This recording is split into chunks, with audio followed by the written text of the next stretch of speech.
আসসালামু আলাইকুম সম্মানিত দর্শক, আপনারা সবাই কেমন আছেন? আশা করি নিশ্চয়ই ভালো আছেন। আলহামদুলিল্লাহ আমরা ভালো আছি, কিন্তু খুব একটাও ভালো নেই। আজকে এই বিষয় নিয়েই আপনাদের সঙ্গে কথা বলবো। আমার খুব কাছের ফ্রেন্ড মমিন ভাই ঝিনাইদহ। আপনারা অনেকেই ভিডিও দেখেছেন মমিন ভাইয়ের আমার সঙ্গে। অনেক দিন হলো মমিন ভাইয়ের সঙ্গে একসঙ্গে ছিলাম, কাজ করলাম, ভিডিও বানালাম। আপনারা অনেকে চিনেন এবং শুক্তারা আপুও বলেছেন যে মমিন ভাই শুকিয়ে গেছে, কি হয়েছে। তো আসলে অনেক আপুরা এরকম প্রশ্ন করেছেন। ঢাকা থেকে সামির আপু বলেছেন, এরকম লাবণ্য আপু বলেছেন। তো সবার উদ্দেশ্যে আজকের এই ভিডিও। যদিও মমিন ভাইয়ের 16 তারিখে ফ্লাইট ডেট হয়ে গেছে, টিকিট হাতে আসিছে, অলরেডি চলে যাবে একবারে দেশে। মানে কিডনির সমস্যা হয়েছে। তো আলহামদুলিল্লাহ এ বিষয়ে মমিন ভাই অবশ্য আপনাদেরকে কিছু জানানোর চেষ্টা করবেন। প্রিয় দর্শক, আপনারা সঙ্গে থাকুন আর দেখতে থাকুন। মমিন ভাইয়া এরকম শুক্তারা আপু বলেছেন যে মমিন ভাইয়ার শরীর অসুস্থ নাকি, বা শরীর শুকায় গেছে। লাবণ্য আপু বলেছে এবং ঢাকা থেকে সামির আপু বলেছে। লাবণ্য আপুর বাসা কিন্তু চুয়াডাঙ্গা, আপনাদের ঝিনাইদহর পাশাপাশি, একথা বলছে। তো আসলে ভাই আপনার কি হয়েছে বা কেন দেশে যাচ্ছেন, একটু যদি আমার দর্শকের উদ্দেশ্যে বলতেন। দর্শক কিন্তু আপনার ভিডিও দেখি বা আপনাকে অনেক অনেক ভালোবাসে। তো হয়তো এই ভিডিও হয়তো আমাদের শেষ ভিডিও মালয়েশিয়া। তো দর্শক, ওকে। তো আমি কামরুল ভাইয়ের সাথে প্রায় দীর্ঘ 2 বছরের বেশি, 2 বছর 3 মাস চলাচল করছি ভাইয়ের সাথে। কিন্তু আমার খুব একটা গভীর সম্পর্ক।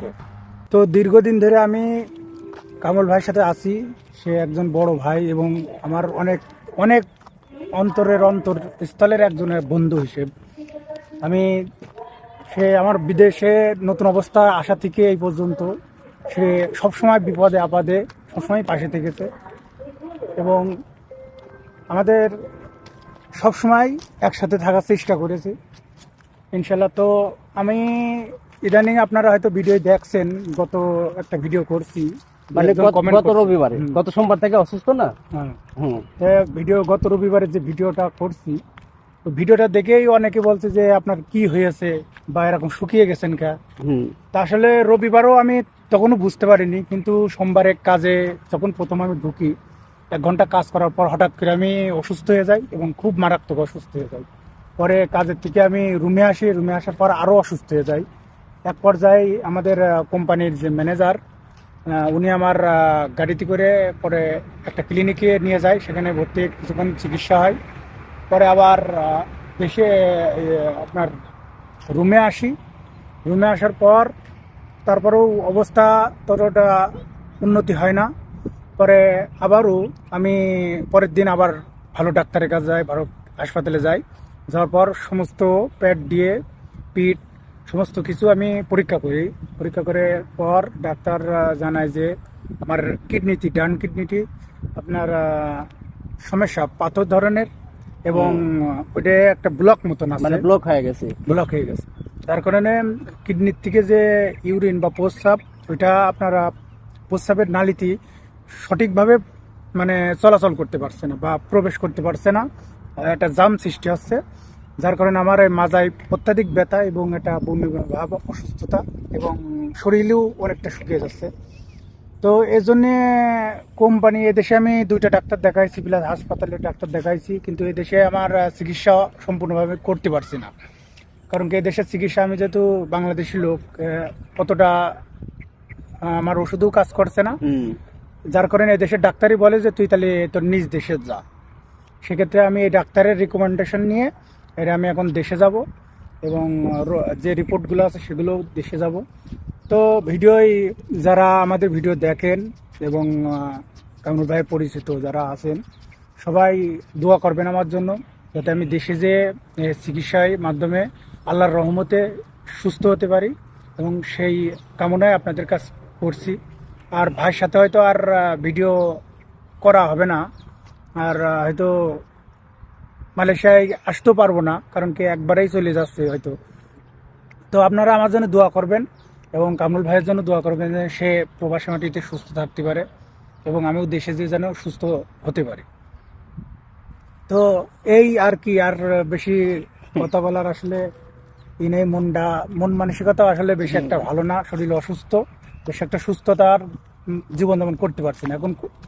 কামনা শুধু যে অতি দ্রুত দেশে যাওয়ার। তো সবাই ভালো থাকবেন, সুস্থ থাকবেন, নিজের খেয়াল রাখবেন। তো 16 তারিখে তো ফ্লাইটের হ্যাঁ, ডেট হয়ে গেছে। আমার 16 তারিখে ফ্লাইট, আর মাঝে 4-5 দিন আছে। 16 তারিখে রাত্রে আমি রাত 8টায় মালয়েশিয়া টাইম ফ্লাইট। আলহামদুলিল্লাহ।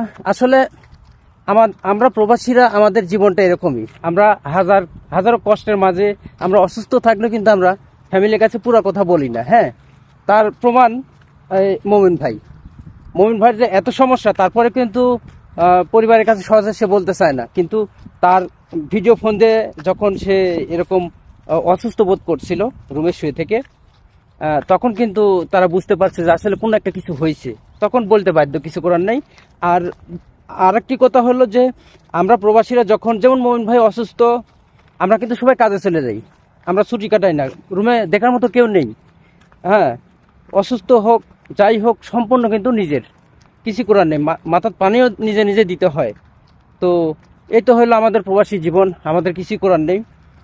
তো আলহামদুলিল্লাহ, যাদের প্রবাসীদের ফ্যামিলি দেশে আছে, সবার জন্য দোয়া করে আল্লাহ পাক যেন সবাইকে সুস্থতা দান করেন, এবং আমরা যারা প্রবাসী থাকি, যে দেশে থাকি, আল্লাহ পাক যেন আমাদের সবাইকে সুস্থ রাখেন, ভালো রাখেন। এবং আমার খুব কাছের ফ্রেন্ড মমিন ভাইয়ের জন্য দোয়া করবেন। আসলে মমিন ভাইয়ের জন্য আমার অনেক খারাপ লাগছে, আমি অনেক মিস করব। আসলে এই তো হলো কথা। আর মমিন ভাইয়ের সঙ্গে হয়তো আর কোনো ভিডিওতে এরকম ইউটিউবে দেখবেন না বা ফেসবুকে দেখবেন না, হয়তো আল্লাহ পাক বাঁচিয়ে রাখলে হায়াতে দেশে গেলে কখনো হয়তো দেখা হতে পারে। আর মালয়েশিয়া তো আর দেখা হবেই না। ওকে প্রিয় দর্শক, আজকের মতো এই পর্যন্তই বিদায় নিচ্ছি। আল্লাহ হাফেজ।